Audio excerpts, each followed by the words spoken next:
Žgalec se je odločil, da bo kandidiral za evropskega poslanca, tako na to njegovo odločitev gledate kot predsednik slovenske vlade. In drugo vprašanje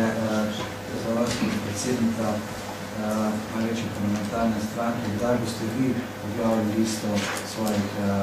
kandidatov za evropske poslance? Ja, glede drugih vprašanj niso povezana z delom vlade, tako da ste tukaj ne dajem komentarje. Kar se pa vašega prvega vprašanja tiče, pa ne povem, da sem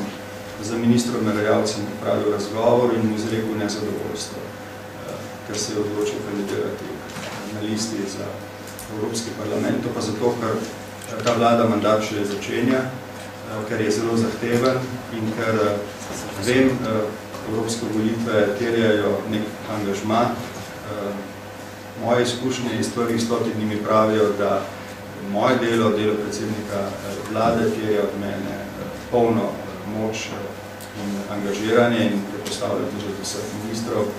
Zato sem pač ministru Merejavcu dejal, da sem nezadovoljen spričal njegove odločitve in da od njega pričakujem, da če bo že vztrajal pri njej, upravlja svoje delo popolnoma nemohno in mora biti kandidatura podrejena delu